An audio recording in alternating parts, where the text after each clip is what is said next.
po ang inyong mga lingkod. Ito po si Mama Loy. Ito po si Joseph po. Ito po si Tito Jay. At ito naman po si Papa Osin on today's show. Ano pa nga ba ang lagi niyong inihilig sa amin?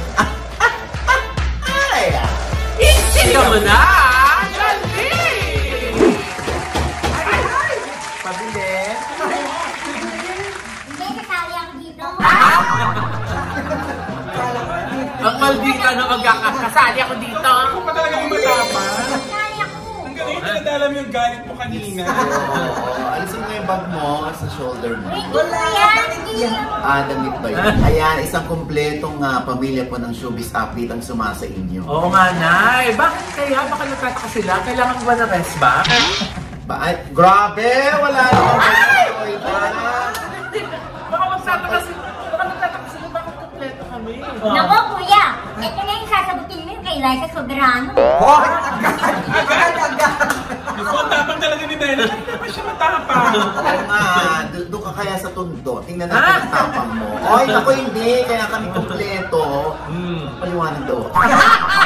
Sabi ko mag-explain ka sa kanya. Sa kanya ka lang naman talaga nag-explain. Oo, hindi. Galing kami sa taping ng Rainbow Rambo. Siyempre, hindi kami palalabas at hindi namin pwedeng sabihin kung sino ang nanalo. No? Dahil may NDA kami pinirmahan. Yes. Okay, na malalaman nyo na lang kung ano mga kagagahan namin. Pero ang saya, diba? Yes. Ang dami mo nandun sa studio sabi, ang saya ng episode natin. Correct. At mapapanood niyo po yan sometime in September. September. Yeah. Oo. At syempre, mapapanood muna natin ngayon, Mama Loy, ang pagsagot ni Papa O. Ha? Alam niyo talaga ginigiit niyan. Unang-una, wala namang binanggit yung tao ng pangalan ko. Ay, Tito, hindi ko yung binili. Tapos ikutin yung mga nasa comment section. Like, kung daw yun. O, teka lang muna, Naya.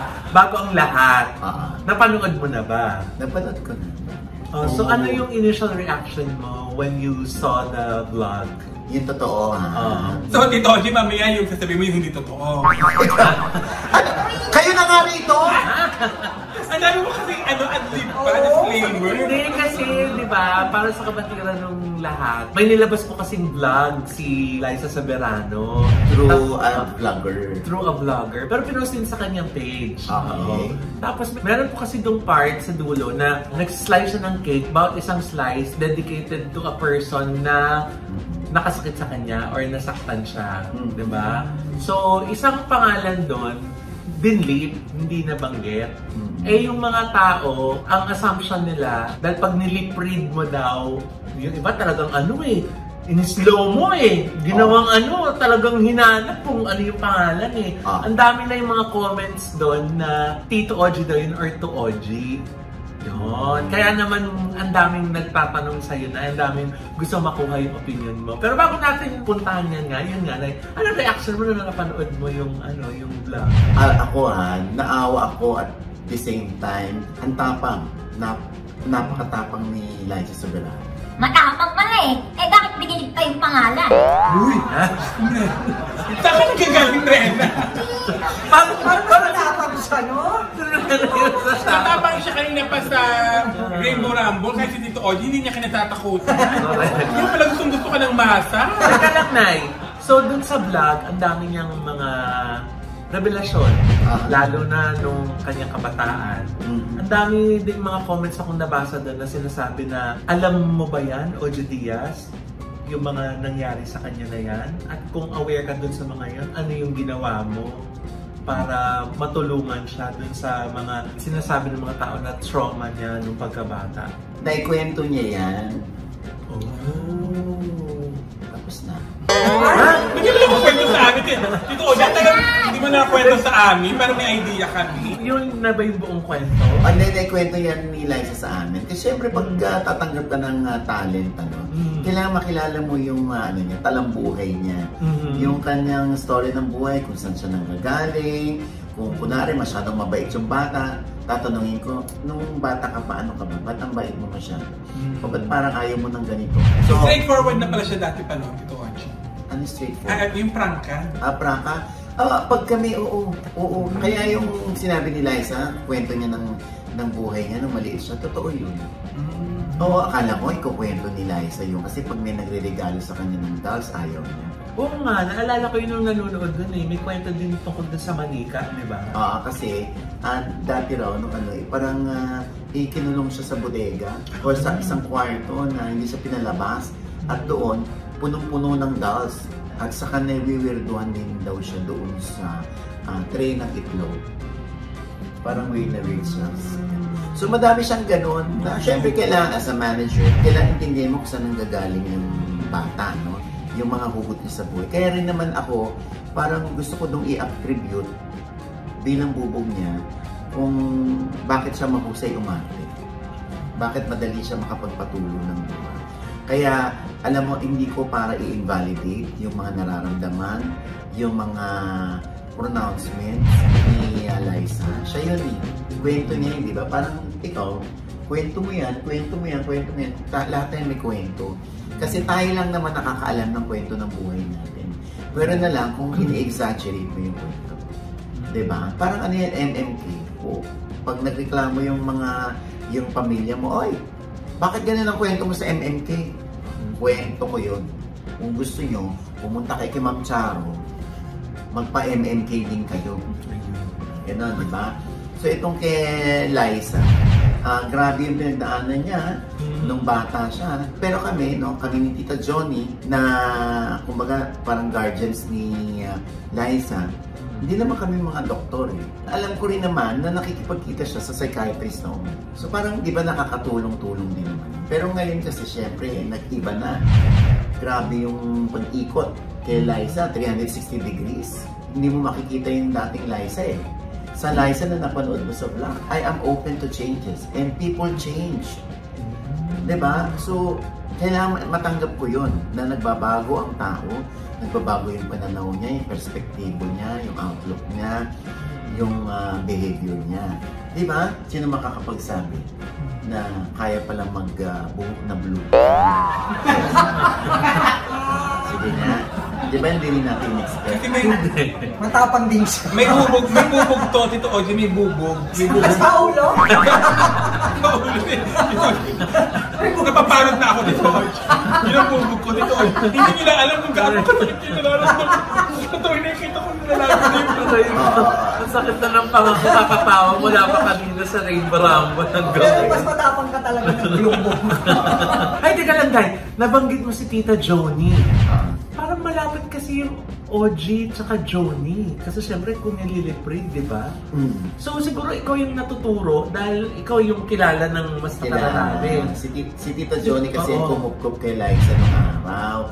Yung from US, 10 years old, ay napunta yata si Liza sa Pangasinan. At tagaroon din si Tita Johnny na pinsan ng daddy niya. So yun ang kumukup sa kanya. At yun din ang tumulong sa kanya para sa pangarap niya mag-artista. Pangarap niya! Gusto pala talaga niya mag-artista. Ako yun ang paniniwala ko. Ito kwento ko naman to. Gusto niya talagang mag-artista. Kasi Tito Oji, parang pinalalabas na napilitan lang siya sa mga pinagagawa sa kanya. Parang gayon ang dating. Oo, pero pwede mo suklayin muna yung hair.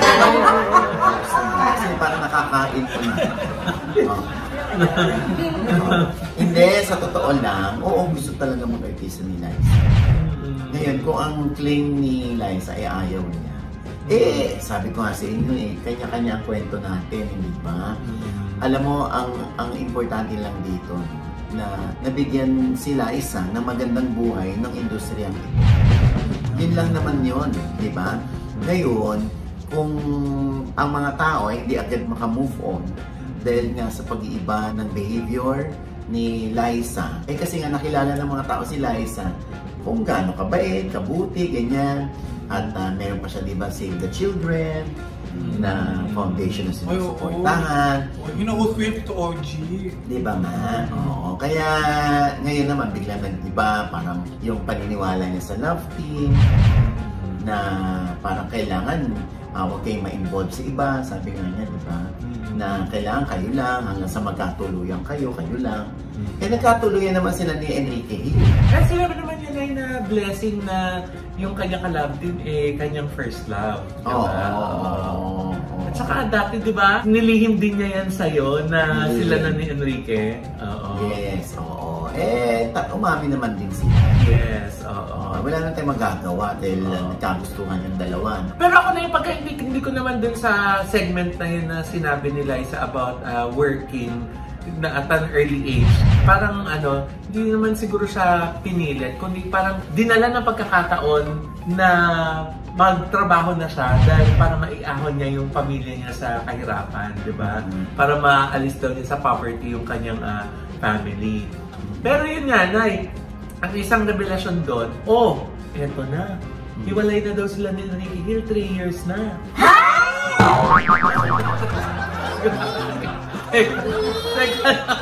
Grabe yung acting. Gulat na gulat? Ikaw ang nag-chika nun? Kuya! Tama ka naman! Uy, grabe.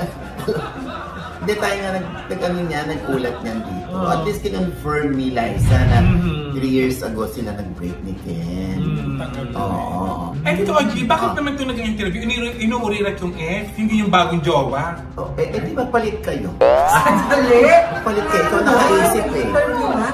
Hindi mo interviewin. Ikaw nakaisip, Joseph, ikaw magtanong in English. Ay, maganda yan. Tito Ogie, tama naman yung naging interview. At saka pass na yun, nakalipas na yun, Tito Ogie. Okay, makinding interview. Nagsabi naman lahat na okay na yun. Hindi mo rin kaya panindigan yung bloomer. Akala ko kahit nakaganto, hindi ko parang kaya itinigin yung English. Ang yung peg ko. Kaya alam mo, hindi natin para sumpa or magalit sa interview ni Liza. Ano yun kwento niya yun. Yeah. Diba? Saka lang naman nagiging mali ang kwento mo kapag sinabi mong mali ang kwento mo. So, kwento mo yun. Kung paano may kwento rin ako, may kwento si Tita Johnny, may kwento yung taga-industriya. So, Nay, tingin mo, ano yung binanggit na pangalan niya? Ogie o Johnny? Ako feeling ko hindi pangalan ko. Feeling ko si Tita Johnny. Kasi sila talaga yung malapit sa isa't isa. Si Tita Johnny yung pumupo kay Liza. Si Tita Johnny rin yung nagbigay ng pag-asa kay Liza. In fairness to Tita Johnny, mabait yung tita niya. Kasi kung maldita yun, baka nga katigan ko si Liza. Kung si Johnny nga yung binikas niya. Mabait yung tao. Hanggang ngayon, nag-uusap kami. Si Liza hindi ko nakakausap. Kung si Johnny nga yun. Kasi meron iba nagsasabi na hindi si Johnny, hindi ako. Nga naman ako. Lalo, hindi ako. Lalo na ako, kuya! Hindi ako! Alam mo, simple na simple.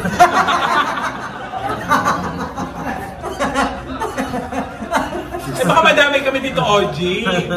Ay naku, basta. Pero sino nga kaya yun, sa clamor ng mga tao na nagtatanong kung bakit may bleep, tingin nyo may lalabas na version na unbleep yun? Hindi ko alam. Kasi ako naman, bilang vlogger, bilang content creator, maganda rin yung ginawa nila na binlip para may pag-usapan ko. Kasi kung hindi yan binlip, tapos sinabi ka yung pangalan, wala, hindi mo na magugulo yung utak ng mga tao kasi narinig na nila yun yung pangalan. Ngayon, at least ngayon nagdi-discuss sila, sino kaya? Ako sa totoo lang, feeling ko hindi ako yun. Hindi ako yun. At alam naman ni Liza ang totoo. We've done our part bilang manager niya, together with Star Magic, diba? Ngayon, kung kulang pa yun, narrative na ni Liza yun kung ano yung gusto niyang sabihin against us.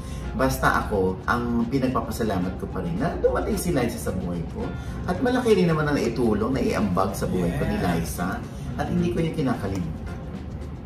Eto na nga, Nay! Matapos nga lumabas ang vlog ni Liza Soberano, muling nag-post sa kanyang ex-account. Itong netizen na nagngangalang Bea o ang kanyang handle ay @demonia94804. Nagtatanong ng maraming netizens kung kakilala kaya ni Liza Soberano at saka ni Enrique Hill itong person na ito. Kasi ang mukhang ang dami niyang alam sa mga ganap tungkol kay Liza at kay Ken. Eto nga't nag-post siya ng isang thread. And I quote, "Let me share one story. What many don't realize is that it should have been Ken by Liza's side today. not Jeffrey O. Back during the pandemic, they had already begun exploring Hollywood agencies for Liza with the shared dream of positioning her for an international career. The plan was for them to go through this journey together, as Liza has long expressed her desire to return to the US and be closer to her family there. Ken was actually willing to sacrifice his own career in the Philippines just to be with Liza. All that was missing was marriage. And in fact, the belongings from Visalia, where they stayed for many months while Liza underwent finger surgery, were the very things meant for the home they had planned to share after getting married and moving to the US. But the future never materialized. Instead, Liza fell in love with Jeffrey O. And what was once meant to be a shared chapter with Ken slowly unraveled into the story we now see unfolding. Ken eventually packed up the belongings from Visalia and had them shipped to the Philippines. Liza had a hard time finding a Hollywood agency until fate intervened. Careless happened. From then on, she and Jeffrey O were inseparable. What began as a professional relationship slowly blurred into something more, reshaping not just her career, but also her love life with Ken. During the early meetings with Careless, Jeff personally spoke to Ken, asking him to keep their relationship private. The strategy, he explained, was to gradually detach Liza from the love team and rebrand her with an identity of her own. Ken resisted at first, unwilling to hide what they had built together, but in the end, it was Liza's pleas that convinced him. And that sacrifice, meant to make her happy, became the very choice that slowly pulled them apart, both in public and in private. It was Jeff's idea to have both Liza and Ken onboarded into Careless, something he even discussed with James. Ken almost joined, but luckily he didn't. At the time, Jeff was still in a long-term relationship, and in the beginning, Liz Ken's own squad even hung out with them. At mula doon nga, Nay, ay mahaba pa yung thread. Ikinwento niya ang mga naging ganap mula nung sumali si Liza sa Careless hanggang sa tuloy ng paghiwalay ni Liza at ni Ken. Dagdag pa niya, and I quote, "In their final year as a couple, Liza and Ken fought constantly. Ken grew jealous of Jeff even though he is ugly. The squad mocked Jeff with the nickname Kermit. At times, Liza would even provoke Ken on purpose, texting and talking to Jeff over the phone right in front of him. Ken had always sensed that Jeff was into Liza, but it was Liza's words and actions that reassured him, or at least made it seem that way. During their last year as a couple, Liza even threw him a grand birthday party, and Ken was so happy then." At sa bandang dulo nga na idinetali niya kung paano nga naghiwalay si Liza at si Ken. Sabi niya, "After the trip to Hawaii, Jeff broke up with his long-term girlfriend. From that point on, the cracks between Liza and Ken began to widen. More often than not, Liza spent her time at the Careless complex, treating it as her office. Liza officially broke up with Ken in October 2022, just before their 8th anniversary. That same month, the Careless left for LA for a 2-month stay, during which Liza auditioned for more projects. She cited her desire to focus on her Hollywood career as the reason for the split." Pero Nay, mukhang hindi pa tapos ang mga revelasyon ni Bea. Dahil idinagdag pa niya, and I quote, "I'm literally shaking as I type the thread because what comes next are the big ones." Naku Nay, mukhang marami pa tayong aabangan na mga post mula dito kay Bea. Ano nga kaya ang relasyon niya kay Liza at kay Ken? At mukhang napakaraming niyang alam tungkol sa dalawa. Abangan natin yan sa mga susunod na araw. Ay, Nay, ang isa pa nilang pinagkakaguluhan ngayon. Sino daw yung si JR? Ang dami nagko-comment si James Reid daw. First kiss niya si JR? Oo. Paano niya naging first kiss si JR? Eh yun nga, yun yung sinasabi nila. Dahil na yung initials. Oh. Baka si Josa Rocco yan. Hi, oh. Oo nga. Hindi, baka yung yung first kiss niya siguro. Parang nagsilbering trauma sa kanya yung first kiss. Baka hindi niya ibinigay talaga yung labi niya ng pusa. Kundi baka inattempt din siya. Kumbaga ninakawan siya ng ano. Na hindi pa rin niya makalimutan. Walang nakwento sa inyo kung sino? Wala. Na JR. Wala. Tsaka imposible si James Reid yun. Diba? I mean, nauna naman niya nakilala si Enrique Hill. Oo nga, kuya. Alam mo naman na hindi pa nakikiss ni Liza si Enrique bago pa makilala si James Reid. Pasensya na kayo dito. Pasensya na kayo. Pasensya na kayo. Pasensya na kayo. Kasi iba yung nakiss niya bago si Junel eh. Basta ano lang dito, no? Yung umiiral sa emosyon ko, yung awa. At the same time, yung tapang ni Liza na syempre wala naman nakakaalam, siya lang nagbulga na parehong naliko ng landas yung parents niya, yung mga nangyari sa kanya in the past. Kasi alam talaga namin yun. Pero hindi para i-discuss namin habang i-establish namin ang kanyang career. Kasi hindi siya makakatulong. So ngayon, na binanggit niya na yung tungkol sa parents niya. Tingin mo makakatulong na yun sa career niya? Ako talaga ito on the spot niyo. Gusto niyo ako magkamali ng sasabihin eh. Gusto nila marinig yung sasabihin mo. Ako, kasi iba yung tinatahak na karir niya ni Liza, hindi naman sa Pinas eh. I can only answer kung nandito siya sa Pinas, mag-artista.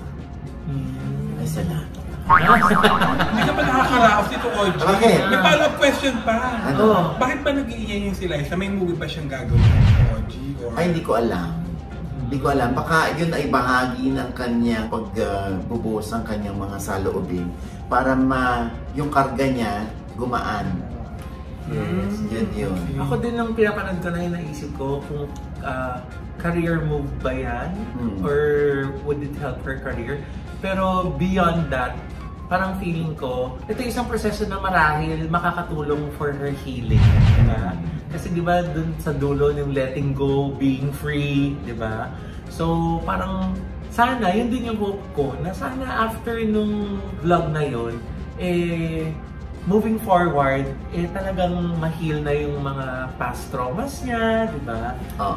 Yung Papa God's perfect time, di ba? Hindi sabi nga natin, hindi natin maipipilit na maging okay ka na eh. Di ba? Dahil bawat isang tao, iba-iba yung kailangang pagdaanan, iba-iba yung proseso ng healing. Diba? Sabi nga ng isang Korean series, it's okay to not be okay. Di ba? May pasok ko din. Anyway, ayan. Basta ako, sa totoo lang, kung kailanganin ako ni Liza, kung meron siyang gustong sabihin, kung meron siyang nais na kumbaga, bigyan ng closure sa amin, I'm very willing to talk to her. And kung makakatulong, patutulong tayo nang walang kapalit na porsyento man yan o ano. Basta at the end of the day, ang lagi kong nare-remember ay yung nagkaroon kami ng relationship bilang manager talent ng isang Liza Soberano. Magbabalik pa ako. Exact talaga.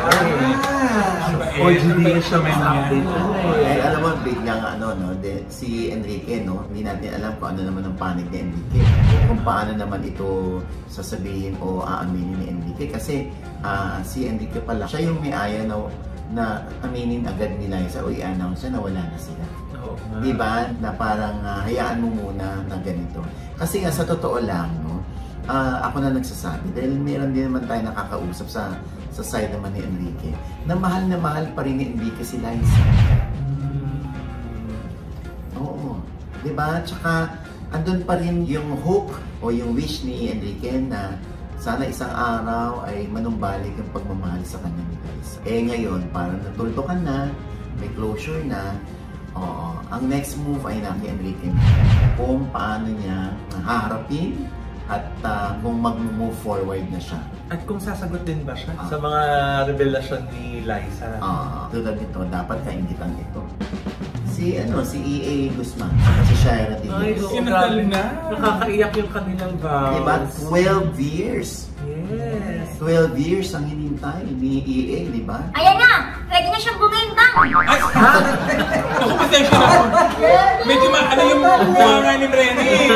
Hindi ba? Parang kakulay ko pala ngayon ang bida, Ito, nakakaloka si Rene. Ang dumi mo, gusto tang hugasan ng bida. Nakakaloka. Paano kami sasama dito kay Bida? Pero yun nga, Nay, di ba? Kasi ang dami nga nag-admire kay Shaira at saka kay EA Guzman kasi nga yung kanilang promise of celibacy, di ba? Na talagang pinanindigan nila for 12 years. Kaya ang ganda-ganda ng mga excerpts na yun ng kanilang mga kani-kanyang vows. Sabi nga ni Shaira na yung eto You love me. You love my family. You love me patiently. You accepted me. You let me grow. You embraced my whole family. promise you made to my parents. And lastly, you waited for me. For 12 years, you waited for me. And for that, I will always be proud of you, of us, and forever grateful that we kept our promise to the Lord. So thank you.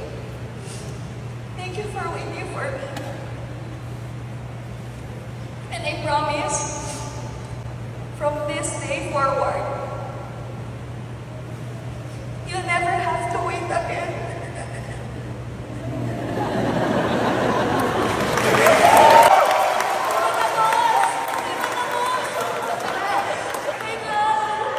I will be the best wife I can be.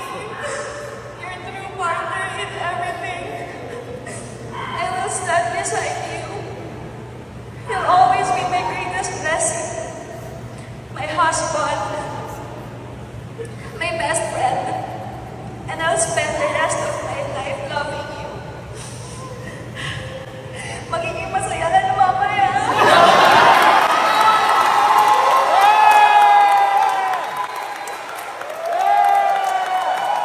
Ay, tama ko, kuya. Bembangan na nga yun.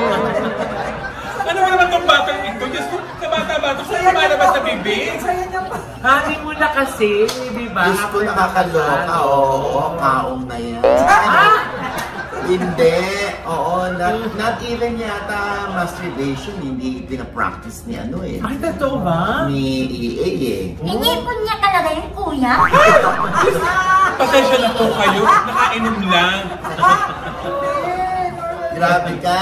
Basta, ako'y happy para sa dalawa. No? Yes. Kahit hindi nila ako na-invite. Oh. Charot. Hindi. kahit ano, Diyos ko, nanonood lang ako, aliw na aliw ako eh. Oo, tsaka ang ganda din ng bounty. Oo, kaya Diyos ko, tinan mo naman, tawa ng tawa at tuwang-tuwa. Yung mga kaibigan nila sa wedding, hindi ba? Yes. Andiyan sina Coco, Julia. Yes! Oh, tapos si Gerald Anderson, andyan din. Sila Raver Si Raver. Cruz. Oo. Mga abay. Oo, si Rodjun. At marami pang iba. Oh, andiyan si Miss Raytan din. Yes! Kaya hindi kami na-meet ni Miss Raytan sa Bineri. Nagkakakain kami doon. Napakasasarap sa Bineri. Totoo. O kaya lang nasa Angeles City. Nakakaloka.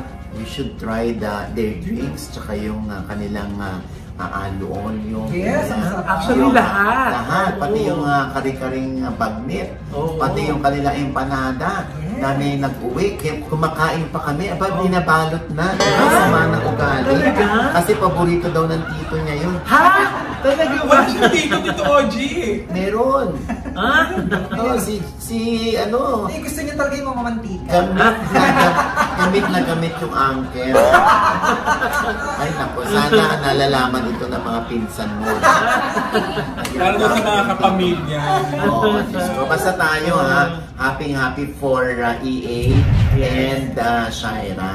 Yes! Congratulations and best wishes mula po sa Audrey Diaz Showbiz Update! O, ano na ko, eto na nga, hindi pa natin makukongratulate ang Bini nito. Ah, bakit? Yung Bini na nagdemanda na. Siyempre, ang kanilang legal counsel ay si Attorney Joji Alonso. Yes! Oo, yung producer ng Quantum at siya rin ang distributor ng How to Get Away from My Toxic Family. Oo, siya yung nag-represent sa Bini dahil may dinimanda sila. Sa post nga ni Attorney Joji ay wala, yung may versus pero wala. Oo, Sino hindi daw yun? pinakita. Ang alam ko dyan, yung mga sobrang umokray sa Bini nung nag-guest sa food vlog yung mga bata. Di ba nga yung mga na-artihan daw sa kanila, sa pagkain, ganyan, at kung ano-ano pa. Oo. Kaya, naku, Diyos ko, hanggang saan kaya ito patungo? So, kuya, ano? Totoo bang susunod na i-demand kasi siyang gasa? Naku, wala na kung ayaw mong madimanda. Hindi na ako nagsasalita. Baka Yan nga hindi natin alam kasi nabanggit niya sa isang post yung meron daw isang miyembro na hindi raw nagpapagamit ng kondom sa lalaki. Ay! Hindi raw pag Diyos ko, ewan ko ba? Ano ba yun? Nakaloka. Totoo ba? Oo, ewan ko sa aking kumparing si Sia, no? Oo. Oo, kaya naku, hindi ko naman alam kung siya. pero deleted na daw yung post na yun Ha? Deleted na daw. Deleted nga mamaloy, pero ang dami nang nakabasa. Tsaka ang dami na nag-screenshot. Oo nga, yan nga ang ano dyan. Ay, nako. Tsaka ang dami kasi na mga fans yung nag-comment sa iba-ibang mga SOCMED na sana naman daw gawan daw ng paraan na ipagtanggol ng management ang BINI laban dun sa mga ganong mga komento at saka sa mga nagpo-post. So, baka ito na yung sagot ng Star Magic, di ba? Correct. Oo, di ba marami nga nagpe-pressure sa kanila. Anong ginagawa daw ng management? Hindi nyo lang alam. Hindi man lang i-announce every step of the way or every move ng ABS, sasabihin nila at i-announce nila. Siyempre, di ba meron tayong mga pagkilos na hindi dapat alam ng kalaban? May mga ganyan. So, meron namang pagkilos na ginagawa ang ABS-CBN. Lalo na at gusto rin nila i-prove sa mga bata na nasa likod nyo kami. Abangan na lang natin kung anong update siya. Okay? Yeah. And with that, mga kaibigan, ito po ang inyong mga lingkod. Ito po si Mama Loy, manonood po sa akin, hindi pa namin subscriber. Please subscribe now na. Click yung may subscribe button na nandiyan sa baba. At kung naibigan po yung ating episode ngayon, na aking komento sa lahat ng aming chika, comment below, click like button, huwag kalimutang i-click ang notification bell. Dahil pag-click niya kayo una-una manonotify na meron kaming latest update. Ha? Siyempre pa ang kanya-kanya naming channel. Yes, sana manood at mag-subscribe mo kayo sa YouTube channel ko. That's Mama Loy. M-A-M-A-L-O-I. Meron po tayong bagong vlog dyan. Panoorin po ninyo. And of course, we'd like to thank NB Skin Beauty and Wellness Center for skin, face, body, and wellness. Nandito po sila sa Marig Nasa, tapat lang po ng ABS-CBN sa ground floor po ng Grandia Place. O, di ba? O, si Drex. O, nawala na yung mga ano ko. Diyos ko, yung nanuyo yung balat ko doon sa Dubai at sa Abu Dhabi. Ang galing-galing talaga nung ginawa nung Envy. Yes, tapos ako naman na ang aking acne scar revision program, talagang kinakarir ko. Kaya micro-needling na naman ako, di ba? Grabe na yung mga tusok ng karayom sa mukha mo. Pero, in fairness, pumapatag na yung mukha mo. Thank you po, Envy. Ba't hindi mo isunod patanggal yung mo? Ay! Para babae-babae ka. Yan ang inaantay talaga ni Brenda. Yun yung ginagawa ko yata ngayon kay Jex. Medical weight loss ako. Ayan yung nagmumundyaro. Talaga naman pumapayat si Jex. Ba't hindi mo paturukan na rin yung voice mo? Para umipis na gano'n, no? Kasi pag naglalakad na nakapalda si Jex, umbok na umbok ang bukol. Yun nga, para makonfirm. Andun pa. Josan? At ako naman dito, Ogie, syempre nagpapasalamat kay Dr. J.C. Solis ng para sa ating magaganda ni T. At syempre, sa Ideal Vision. At sa Headway Vera Salon. Yan. Okay, Jex. At sa Tita Jex channel, may bago po akong vlog dyan. Panoorin niyo po. At syempre pa, Mrena. Ate Mrena po, M-R-E-N-A. Meron kang vlog. Hi, Dr. Jessica D. Ideal Vision. Ayan, syempre pa aking panayon naman kay AG Boy o kay Luigi Mulak. Si Chef Luigi na talaga nagpakatotoo lamang siya bilang siya yung anak ni Aga at ni Janice. Oo, at nakakaloka si AG nung kausap natin. At mabiling-mabiling ngayon ang kanyang produktong longganisa. Oo, naku, sana matikman mo rin, Luigi, ang longganisa ng JNH. Ay, JNH, longganisa. Masarap din kasi yun eh. Masarap din kay Luigi. Masarap din yung JNH, longganisa. So, napatikman namin yung parehong longganisa na yan. Ay, ang sarap. Nakakaloka. Ha? At syempre pa, malapit na ko kami pumunta dyan ng US. Yes, kaya makikinan tayo Maring Rose Santos ng White House Cake. Birthday na po ako. Postpone yung birthday mo. Ay, hindi! Tuloy na tuloy. Basta muna. At saka gusto daw kasi ni Miss Rose pag nabibigyan ng regalo, face to face. Pasensya ka na, Jex, hindi rin nahaluwas naman dito si Rose. Oo nga. Ikaw na lang lumuwas doon. Kaya ka ba magkaka-US visa? Ang higpit nga. Sa paano? Diyos ko, naiipitan mo yung nota mo. Yun lang ang kaya kong pagpaluwag. Nakakaloka. Anyway, ayan ang White House Cares po. Yung mga sponsors natin dyan, mag-PM lamang sa White House Cares kung gusto nyo magtrabaho sa US of A. Yes, at sa New York. At na yung mga taga-US of A. Yes. Nandyan na talaga at gusto lang manigdihan sa White House Cares. Lumipat ng New York. Yes. Kay Maring Rose Santos yan. Yes. See you, Miss Rose! At syempre pa, no, kami ni Mama Loy ay makikita ninyo para sa international screening sa US of A ng How to Get Away from My Toxic Family. Diyan po sa Michigan sa 22. Yes. Ayan po ang detalye. Makikita-kita tayo dyan. Sa 23 naman, sa Chula Vista, San Diego tayo. Yes. Mama Loy, no? At ayan din ang detalye, no? Oo, nandyan po kami sa San Diego. Yeah. Pero kasabay niyan ang New Jersey. O, kaya lang wala kami dyan, pero ang pelikula ay para sa inyo. Ha? At sa 24 naman, nasa San po kami sa San Leandro, California. Wow. Ayan, makita-kita tayo dyan sa Sanfo, okay? See you! Oo, makita-kita tayo dyan, ha? Oo, at syempre September 6 naman ay nasa Virginia, California ang naturang pelikula. Manoodin kayo, ito naman yung detalye para sa inyong tickets. Okay? At abangan nyo rin ang aming screening sa Bahrain at iba pang US of A. Mapapalabas din po ang How to Get Away from My Toxic Family. Sa Canada! Sa kayong Hong Singapore! Yes! Kasama kami dyan. Naku eh. Ayaw mo gine-jetlag ka. Sabi mo, gine-jetlag ka sa Hong Kong. Oo nga. Ayaw na ng jetlag. Gusto niya jetlog.